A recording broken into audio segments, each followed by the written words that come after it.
Good morning. Welcome to Sunrise Stroll and Chat here at the Sea of Galilee.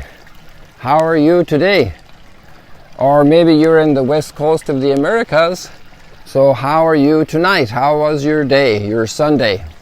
We're already on Monday morning here at the Sea of Galilee at Sunrise Stroll and Chat.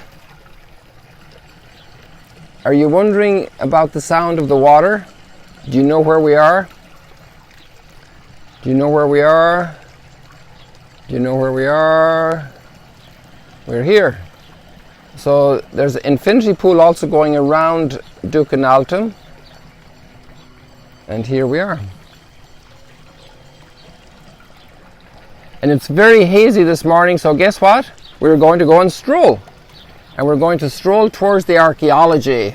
So we have time for the sunrise is a little behind schedule this morning. Its alarm didn't go off, or maybe it did, but there's so much haze we won't see that much, at least as far as I can tell right now. So maybe we'll miss some surprise, but we'll be back. We'll be back a little later on in this stroll, God willing, with all the dates. Can I invite you to a date here at Magdala on the Sea of Galilee?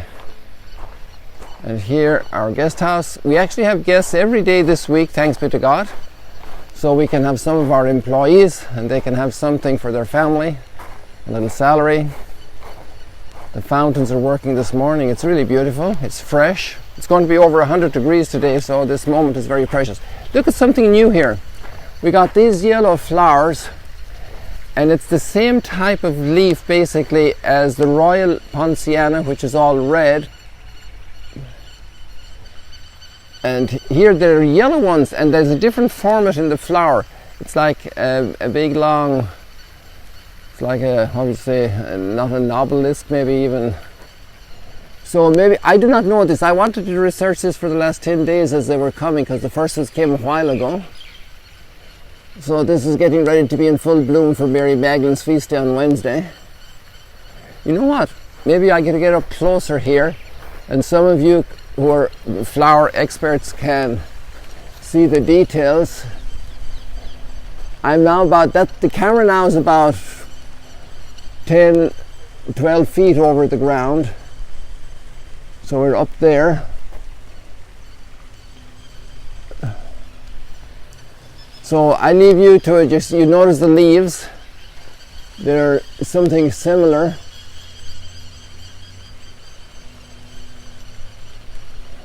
To the ones here of the Royal Poinciana red. Oh, there's the yellow one down low.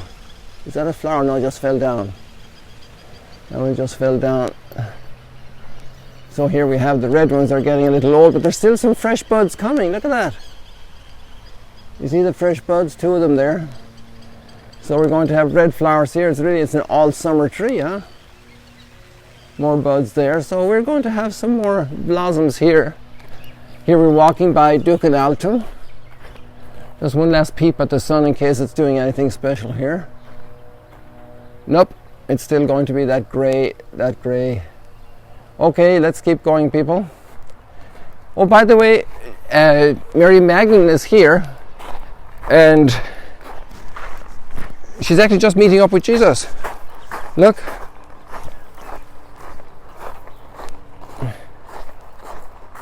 So this is a different angle in the morning, because I've showed this on the Abendspaziergang for the German speakers. But here we are in the morning, and we have the sunlight hitting it, hitting this sculpture, so you can see the detail better. Mary Magdalene has a basket of bread in her hand, like pita bread, and there she's giving it to Jesus. Half a pita. And he's very gently, kindly, humbly accepting this kindness from her. It's amazing how the incarnate Word of God, through whom everything was made, wants our participation, wants our collaboration, wants our teamwork with Him. He's on the same level, eye-to-eye contact, and He wants us involved. And it doesn't matter about our history. We all have heartaches and headaches, and Mary Magdalene had really real rough time for certain. Who knows what exactly it was, but Casting out 7 demons is a big statement. She must have had quite some headaches. And here we are, the birds are chirping in this garden scene early in the morning. So let's move on, because I promised you archaeology. We know we have some archaeological buffs here in the group. And people anyway who want to see the archaeology of first century town from the time of Jesus here in Galilee, at the Sea of Galilee. This is Mount Arbel. Now we have this walk of the donors here, remembering all the people who made Magdala possible. Without them, we would not be connected today, people. You know, every single thing in Magdala was donated, including those 2 statues you just saw. Look at all the olives. The first big donor is God. Look at all the stuff he gives us. Look at all those olives. And this was so pruned. I don't know if I showed you when it was pruned, but it has grown back so fully. Actually, I was critical. Father Juan himself put his hand into the pruning, and I was saying, Father Juan, you're being very severe in those trees.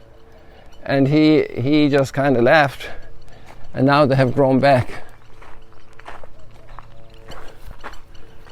So I'm just keeping an eye on the sunrise, because we're going to miss the sky now for a while, like the sunrise sky.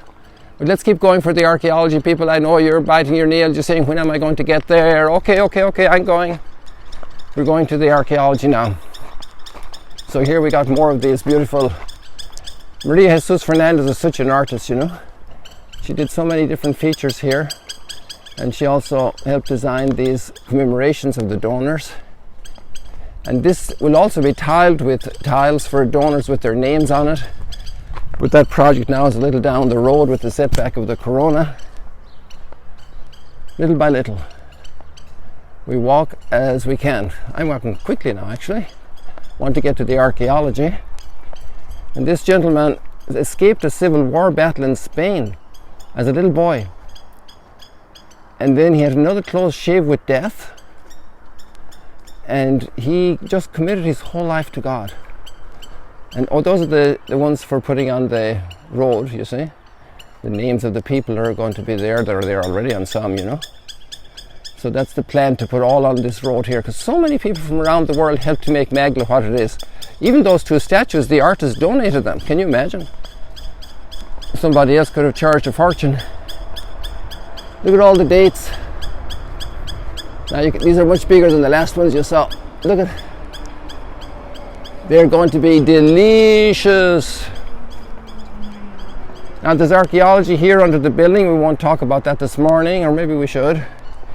And we sacrificed 5 rooms to save this archaeology for public view, to be integrated into the archaeological park. Because that's very precious archaeology. That's got to do with the fishing industry almost for certain. And this is the market area, so that's probably one of the most frequented areas in any town, because everybody needs to get food. Everybody needs to buy new pajamas sometime, you know. So all the different things you need in life. Market area, first century. Imagine Mary Magdalene checking out the shops here.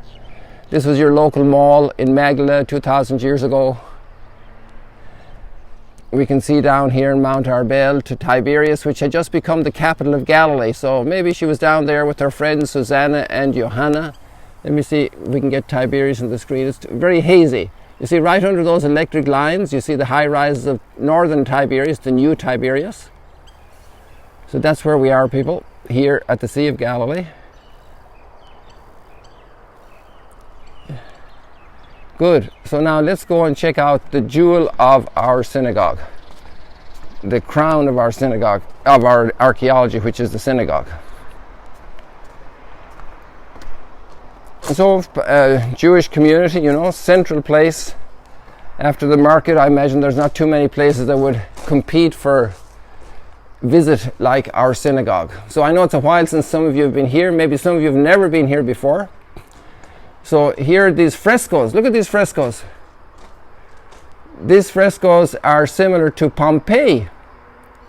And Pompeii was built by the richest Romans. Look at that beauty. Now that's restored a little bit. I actually prefer the way it was the way we found it. Maybe I'll get up there and show you a picture, because there's a picture on a poster up there from before restoration. And it's amazing, you know, that's 2,000 years old, people. Imagine how beautiful this synagogue was. And right in there's a little chamber with mosaic floor. That might be the Aron Kodesh or the Geniza for the scrolls they would keep. And then here we have our synagogue. When is the last time you heard a priest saying our synagogue? How about that? We discovered this in 2009 in the process of preparing to build the guest house. And here we have this synagogue. And a synagogue is a gathering place where the people came together. You know, you have synchronize and sympathy. And here we have synagogue and you have pedagogue. So it's about walking, leading together. So the people were coming together here. And the Hebrew word is Beit Knesset, which is also a gathering place. And synagogue is a Greek word. So then here you have mosaics. Wow. In a first century synagogue, mosaics. Let's look at them more closely. We'll get over there. And then we have the original position of the Magdala stone. On the other side of this stone, we have the oldest menorah ever found on stone. The oldest menorah ever found on stone. We're looking up, but I think at the most important part of this is, according to the scholars, this could represent the Holy of Holies of the temple, with these wheels and flames of fire underneath the chariot of fire. You remember Elijah goes to heaven in a whirlwind, and Elisha saw the chariot of fire, the presence of God. In the temple, that would be the Holy of Holies. Oops, just a second here, people. That's the lobby area of the new guest house. Thanks be to God, after so many years of work. So look at now, here's the mosaic. So look at that design, people. Are you shocked? First century synagogue design, mosaic, all those little stones. Okay, let's keep going here. Now this is first century. So this is like 2,000 years old. How much of your house will be around in 2,000 years?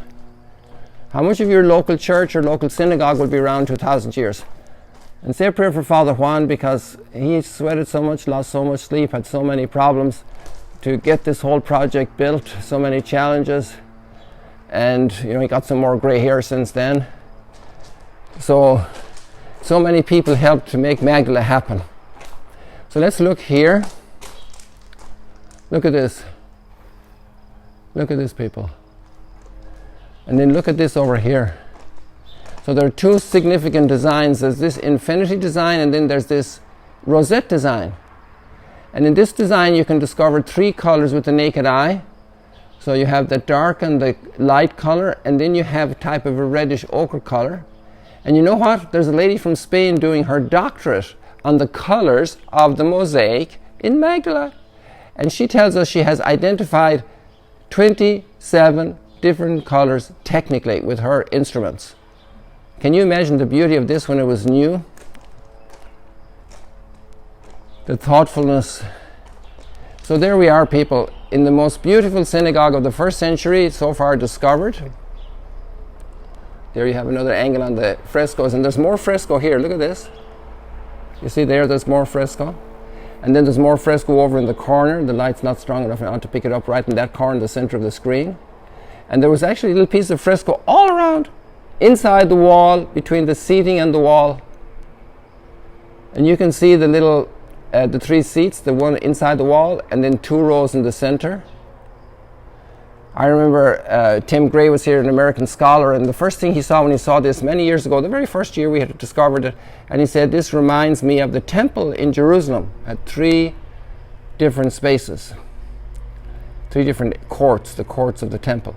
And here we have the Magdala stone, another angle. So you see the arches on the side here facing us. This is facing east here, and the oil lamp from the temple. Okay, so let's keep going here. Just as we go around here, since we're near these big pictures here, just to show you one thing. How many people helped to make Magdala happen? Look at this here. We have this picture of the volunteers. This is always a very special picture. Look at all the volunteers. At that time, they were mostly doing archaeology because we had very few visitors. And it wasn't because of Corona, it was simply that Magdala was not known. And here you see all the volunteers in 2015. At that moment of 2015, This picture is probably in the summertime. There you see the lady with the bandana there in the center with the black t-shirt. She's Marcella. She's the lead archaeologist. And here you see Wasim. Everybody knows Wasim here. He's he was at that time the guardman at the gate and looking after the site. And now he has so many responsibilities here as Magdala has grown. Good. We all grow in our responsibilities. We all grow in our work. This was the opening of Magdala 2014. Okay. The dedication of, we should talk about that sometime. That was a great memory. And the opening of the archaeological park. We'll have to stop at this picture another time as well. And here was Pope Francis coming to Jerusalem a number of years ago, 2014. Yes, exactly, 2014, the inauguration. Oh, there it's written there. I'm too asleep, people. Give me coffee. Well, I don't drink coffee. Some people say I'm terrible without coffee. Imagine if I had it. Well, I'm the author of that line, actually. There we have a ribbon-cutting moment when we were trying to show that we were getting traction 2010, but imagine how long it took. It was a program, a path of a lot of trials and challenges all along the way, like life is. But then you remember those great moments in the past and you move along. So people, let's go out and see what the sun is doing. And we'll come back and do more. There's a very interesting piece here we need to explain about the Beit Midrash, the teaching space, like a classroom, like a CCD room, a room for teaching the faith. And it's amazing that we have this structure here, a very developed structure. This is the most beautiful synagogue in... Oh, I forgot to show you the menorah. Let's do it here. At this one, we have a copy of the stone here as well. We don't have fake news in Magdala, people. These are two authentic copies. So there you can see the menorah. Look at that. The oldest menorah ever found on stone. Now this is a copy because the original is too valuable to have here. So it's in safe storage. And this is that famous coin. Let me go around the other side, because if you see it on the other side, the light's going to be better for us. And there you can read on the stone, Tiberius.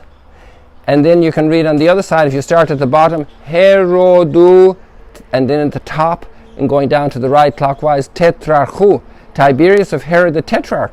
This coin is from the year 29. You remember when you were 29? And it was 10 years after Herod Antipas had made Magdala capital, or Tiberias capital of Galilee.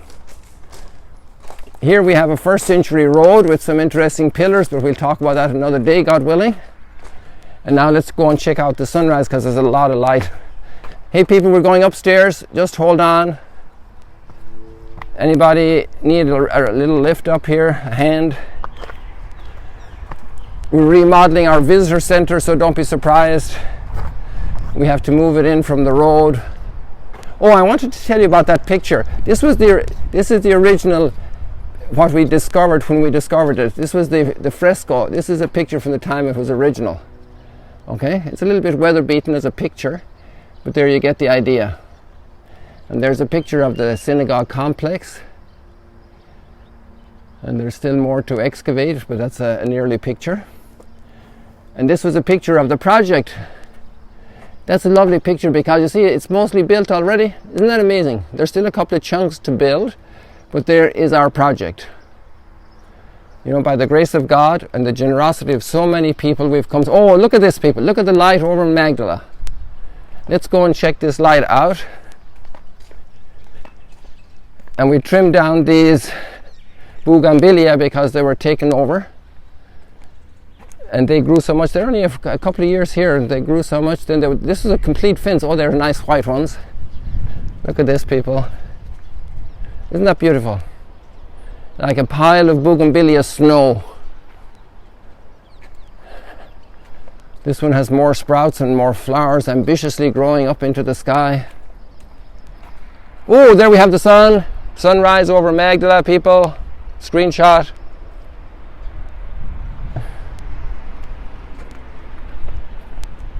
You know what I'm going to do? I'm going to go over here, over the ritual bath area, because it's going to take me a little higher, and and then we can film it from here and do a reading. How about that?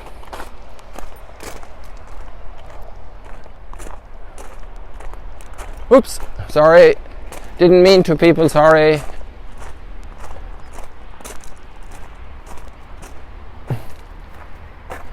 So we're looking over this area of the ritual baths. Some very fancy houses here with mosaics. Beautiful mosaics like we have in the synagogue. Okay, so now if you're looking to put your finger in the water, it's quite a ways away behind those trees, so stretch out your finger longer than Pinocchio's nose to do that. Right now we're staying here.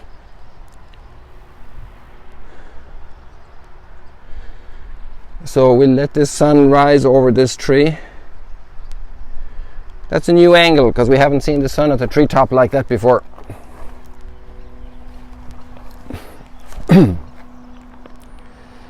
So today's readings are very rich, actually really beautiful. And we're with Micah again. We already started with him. So we're with him again today. And Micah is one of the most, I would say, one of the most resonating passages of Scripture that's very frequently called upon, especially in moments of trial. And maybe what I'll do is I'll do two little points in it. So it's Micah chapter 6, the prophet Micah. So we're talking about exile times, you know, people away from their homes. Think of the refugees today. We see so many pictures of them on television.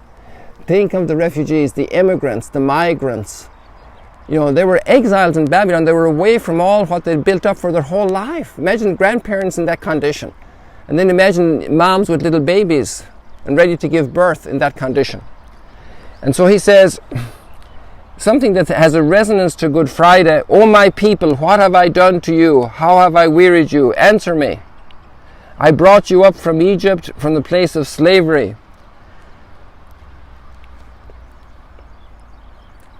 I released you. I sent before you Moses, Aaron, Miriam. With what shall I come before the Lord and bow before God Most High? Shall I come with burnt offerings, with the calf a year old?" There's some very powerful lines in here. "Shall I give my firstborn for my crime?" You know, the human sacrifice at that time was still prevalent. We're talking about 600 years before Christ. The temptation that the people had. And that's the reason for the exile, according to many pious Jewish people still today. "You have been told, oh, how could I give the fruit of my body for the sin of my soul?" There's something wrong here that doesn't compute. This is what Micah is saying. Wake up. God wants your interior. He wants your heart, your soul, your thought, not some calf. He doesn't need a calf. And then he gives the answer. "You've been told, O man, what is good, what the Lord requires of you, only to do right, to love goodness, and to walk humbly with your God." How marvelous. To do right, to love goodness, to walk humbly with your God.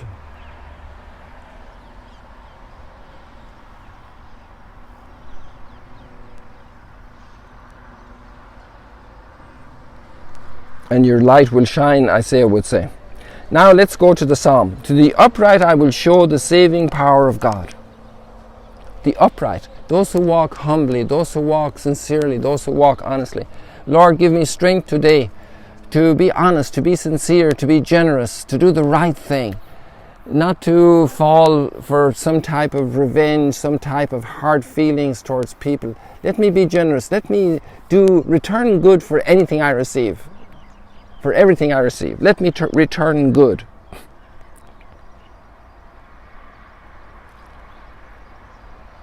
And then we have the gospel text, which is about Jesus talking about with the scribes, and they say, "We want to see a sign." You know how many times people ask God for a sign? We want to see a sign, and he said, "The sign you will get is the sign of the prophet Jonah. Just as he was 3 days in the belly of the whale, so will the Son of Man be in the heart of the earth." 3 days and 3 nights. At the judgment, the men of Nineveh will rise up and condemn it because they repented at the preaching of Jonah. And there is something greater than Jonah here. There is something greater than Solomon here. So there we are in Matthew chapter 12, quite advanced into the chapter, verses 38 and to 42. You see, the New Testament is really always revealing the identity of Christ. Greater than Jonah, greater than Solomon, greater than Moses. Why is that? Because basically, we won't go down here through this archaeology now, we'll do this another day. We'll just go around, just to give you another angle on the site. We'll go around this way. We hardly ever walk around here, people, okay? We'll come back to this area another time. So, how could these disciples it's dawning on them that Jesus is something very special. Hey, people, look at this here. Where is that coming from? It's water we're pumping out of the ritual baths. And we have our own little River Jordan here, our own little Mississippi, our own River Shannon. Well, no, it's just a little stream, but it's going all the time, 24/7, people around the year. Imagine the water supply. That's water's coming here from Mount Arbel. And it's more or less coming right under our feet and coming right in here to the ritual baths. Extraordinary reality. The archaeologists are fascinated by the dominion that the people had here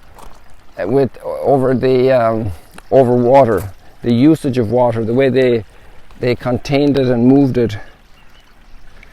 So you know what I'm thinking of doing? I'm just thinking of staying here nice and tranquil beside the water, the fresh flowing water, beside the streams of water. And here we'll say our goodbye. Oops, sorry about that. So here you have the water. And that's running into the Sea of Galilee. Imagine water from all over the place running into the Sea of Galilee. But the sun is drying up a lot of water every day. It's going to be over 100 degrees. Thank you for joining us this morning. I hope you enjoyed it. We have a little bit of sunrise, a little bit less than other days, but it rose a little bit late. If you notice also on your clock, we're starting later. Today was I think it was 5:51 when we turned on because of the haze. I delayed a little bit. And here we are. God bless you. Thank you so much for joining us today, for being with us at the Sea of Galilee, here at Magdala at Sunrise Stroll and Chat. And looking forward to see you again, God willing. And we are getting ready to celebrate Mary Magdalene's feast day. What a disciple, what a witness to the great news of the resurrection. God bless you. See you later, alligator.